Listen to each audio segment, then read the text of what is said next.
కాంగ్రెస్ పార్టీకి సంబంధించినటువంటి పార్లమెంట్ స్థానాలకైతే ఇక పోటీలు పెరిగిపోతే ఆటోమేటిక్‌గా తెలంగాణలో ఎందుకంటే గెలిచున్నది కాబట్టి, ఎంపీలు కూడా గెలిచేస్తామన్నటువంటి ధైర్యం ఉంటుంది కాబట్టి సరే బట్టి విక్రమార్క ఒకవైపు అయితే మరొక వైపున మల్లు రవి పాపం ఆయనకి మొన్ననే తెలంగాణ వ్యవహారాల ఇన్ఛార్జ్ ఇస్తే అది వదిలేసి దానికి రాజీనామా చేసేసి ఢిల్లీలో తెలంగాణ తరపున ప్రతినిధిగా ఇచ్చినటువంటి పదవికి రాజీనామా ఎందుకు చేశారంటే అక్కడ మంద జగన్నాథంతో పాటు వీళ్ళు ప్రయత్నిస్తున్నారు కాబట్టి నాగర్ కర్నూలు సీట్ నుంచి ఇద్దరు ప్రయత్నిస్తున్నారు కాబట్టి సంపత్తు వీళ్ళు తనకి ఆ సీటు కావాల్సిందే అన్నటువంటిది. వాస్తవంగా చెప్పాలంటే రేవంత్కి అత్యంత సన్నిహితంగా మెలిగారు మల్లు రవి. అందుకనే ఆ పదవి ఇచ్చింది రేవంత్.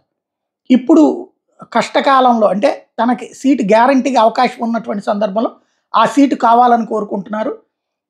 రేవంత్ ఆయనకి ఇప్పించగలుగుతారా లేదా అన్నటువంటిది చూడాల్సి ఉంది.